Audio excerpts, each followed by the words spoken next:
ദൈവ തിരുനാമത്തിന് മഹത്വമുണ്ടായിരിക്കട്ടെ. പെന്തക്കോസ്ത് ഞായർ. ഇന്ന് പരിശുദ്ധ പെന്തക്കോസ്ത് ഞായറാഴ്ചയിലെ വായനയിലൂടെ ഒരു സഞ്ചാരം നടത്താമെന്ന് കരുതുകയാണ്. 1 പുറപ്പാട് 19:1 മുതൽ ദൈവജനം അടിമ വീട്ടിൽ നിന്ന് യാത്ര പുറപ്പെട്ട് സീൻ മരുഭൂമിയിലെത്തുന്നു. കഴുകൻ ചെറുകന്മേൽ തൻ്റെ കുഞ്ഞുങ്ങളെ വഹിച്ചുകൊണ്ട് പോകുന്നത് പോലെ അടിമ വീടായ മിസ്രൈമിൽ നിന്ന് തൻ്റെ ജനത്തെ കരുതലോടും കരുണയോടും വഹിക്കുകയായിരുന്നു. ആ കരുതൽ, ആ പരിപാലനം, ഇവയെല്ലാം ജനങ്ങളെ ഓർമ്മപ്പെടുത്തുവാൻ മോശയോട് ദൈവം കൽപ്പിക്കുന്നു. അതിനുശേഷം അവരുമായി ഉടമ്പടി വയ്ക്കുന്നുണ്ട്. പലപ്പോഴും നാം കടന്നു വന്ന വഴികളിലുണ്ടായ ദൈവിക കരുതലിനെയും സംരക്ഷണത്തെയും നാം ഓർക്കാറില്ല, നന്ദി പറയാറില്ല. ദൈവഹിതം അനുസരിച്ച് നാം ജീവിക്കണം. ജീവിക്കാത്തത് നന്ദികേടാണ്, അത് മറന്നു പോകരുത്. 2 സംഖ്യാപുസ്തകം 16:17 മുതലുള്ള വാക്യങ്ങളിൽ നിന്നാണ്. ജനത്തിൻ്റെ ബാഹുല്യം നിമിത്തം മോശയ്ക്ക് തന്നെ കാര്യനിർവഹണത്തിന് കഴിയാതെ വരുന്നു. സർവ്വഗോത്രങ്ങളിൽ നിന്നും 70 പേരെ തിരഞ്ഞെടുക്കുവാൻ മോശയോട് കൽപ്പിക്കുന്നുണ്ട്. അവർക്ക് ആത്മാവിനെ കൊടുക്കുന്നു. മോശന്മേലുള്ള ആത്മാവിൽ പകുതി എടുത്താണ് അവർക്ക് കൊടുക്കുന്നത്. മോശയുടെ പിൻഗാമിയായ യോശുവയെ വാഴിക്കുമ്പോഴും ഈ പ്രക്രിയ തന്നെ നടക്കുന്നുണ്ട്. മോശയുടെ ആത്മാവിൽ പകുതി എടുത്ത് യോശുവയ്ക്ക് കൊടുക്കുവാൻ പറയുന്നു. ദൈവത്തിൽ നിന്ന് ബാക്കി പകുതി ലഭിക്കുന്നു. പക്ഷേ ഇതുകൊണ്ട് മോശയ്ക്ക് കുറവ് സംഭവിക്കുന്നില്ല എന്നതാണ് മഹത്വം. നൽവരങ്ങൾ, പ്രത്യേകിച്ച് പൗരോഹിത്യ നൽവരം കൊടുക്കുന്നത് ഈ രീതിയിലാണ്. അതുകൊണ്ടാണ് കൊടുക്കുന്നവനും വാങ്ങുന്നവരും ഉപവസിക്കുകയും പ്രാർത്ഥിക്കുകയും ചെയ്യണമെന്ന് പറയുന്നത്. എന്താണ് കയ്യിലുള്ളതെന്ന് കൊടുക്കുന്നവരും എന്താണ് വാങ്ങുന്നതെന്ന് പ്രാപിക്കുന്നവരും ഓർത്തിരിക്കുക. കലപ്പയ്ക്ക് കൈവച്ച് ആരും തിരിഞ്ഞു നോക്കരുത്, അത് അപകടം വരുത്തി വയ്ക്കും. 3 സദൃശവാക്യങ്ങൾ 4:18 മുതലുള്ള വാക്യങ്ങൾ. നീതിമാൻ്റെ പാത പ്രകാശത്തിലേക്കും ദുഷ്ടൻ്റെ പാത അന്ധകാരത്തിലേക്കും നയിക്കപ്പെടുമെന്ന് സദൃശവാക്യക്കാരൻ നമ്മെ ഓർമ്മപ്പെടുത്തുന്നു. അന്ധകാരത്തിലാണ് നിക്കോദീമോസ് കർത്താവിനെ കാണുവാൻ വന്നതെങ്കിലും അവൻ കൂടുതൽ പ്രകാശിതരാകുന്നു. കബറടക്ക ശുശ്രൂഷയോളം ആ പ്രകാശത്തിൻ്റെ വളർച്ചയെത്തുന്നു. യൂദ പ്രകാശത്തിൻ്റെ കൂടെ 3 വർഷം ഉണ്ടായിരുന്നു. പക്ഷേ അവന് ചാർച്ചയുണ്ടായിരുന്നത് അന്ധകാരവുമായിട്ടായിരുന്നു. അവൻ അന്ധകാരത്തിലേക്ക് പോവുകയും ചെയ്തു. അതിനാൽ ദൈവകാര്യത്തിൽ ഇടപെടുന്നവർ സൂക്ഷിക്കണം. ദൈവസന്നിധിയിൽ നിന്ന് തള്ളപ്പെടുവാൻ ഇടയാകരുത്. 4 2 രാജാക്കന്മാർ 2:13-17 വരെ. ഏലിയായെ ഉടലോടെ സ്വർഗത്തിലേക്ക് എടുക്കുകയാണ് ദൈവം തമ്പുരാൻ. പ്രിയ ശിഷ്യനായ എലീശായ്ക്ക് ലഭിച്ചത് ഗുരുവിൻ്റെ പുതപ്പ് മാത്രം. അതുകൊണ്ട് അവൻ വൻ കാര്യങ്ങളെ ചെയ്യുന്നു. തിരുശേഷിപ്പിൻ്റെ മഹാത്മ്യം ഇവിടെ നമുക്ക് കാണാം. കേൾക്കുന്നവർ ഓർത്തിരിക്കേണ്ട ഒരു കാര്യം കൂടെ പറയട്ടെ. എലീശായുടെ ശിഷ്യനായിരുന്നു ഗേഹാസി. അവൻ ധനമോഹിയും ദുർലാഭമോഹിയും സ്ഥാനമോഹിയുമായിരുന്നു. ഒരു പഴഞ്ചൊല്ല് കേട്ടിട്ടില്ലേ? ഗുരുത്വം വിറ്റ അപ്പം തിന്നവൻ. അവന് ലഭിച്ചത് നയവാൻ്റെ കുഷ്ഠം. ദൈവിക ശുശ്രൂഷയ്ക്ക് അടുക്കുന്ന ആത്മീയ പ്രവർത്തകരും കമ്മിറ്റിംഗ് മുതൽ മുകളിലോട്ടുള്ളവരും മധുഹാ ശുശ്രൂഷകർ മുതൽ പൗരോഹിത്യത്തിൻ്റെ ശ്രേണിയുള്ള എല്ലാവരും ഇത് മറന്നു പോകാതെ ഓർത്തിരിക്കുക.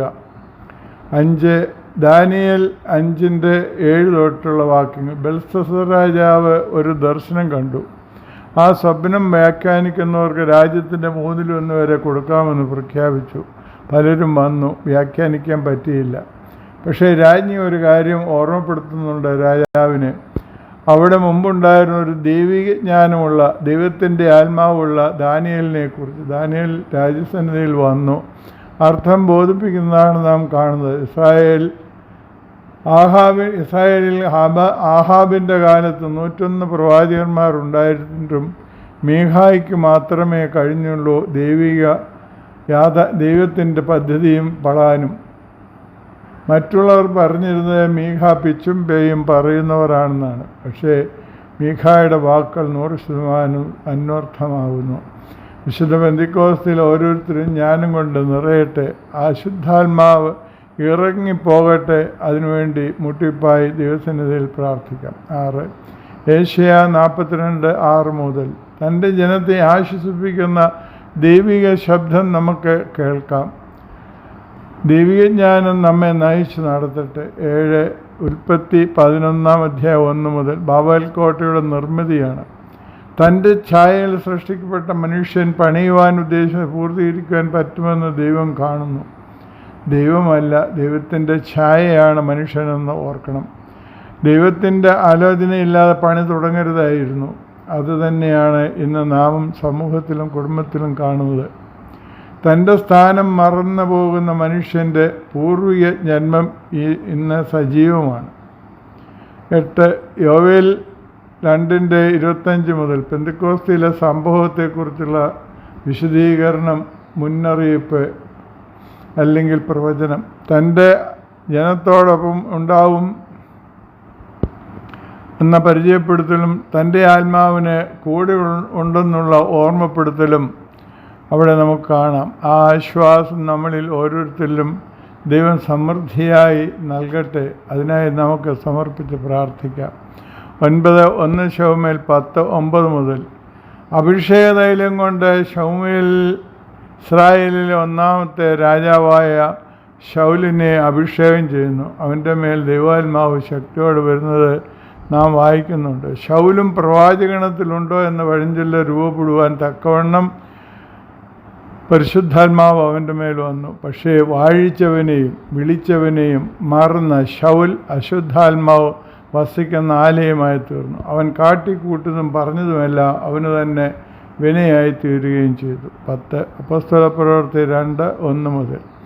ഉൽപ്പത്തി 11 ഭാഷ കലങ്ങിയ കാര്യം പറയുന്നു. ഇവിടെ ഭാഷകളുടെ ഏകീകരണം നടക്കുന്നു.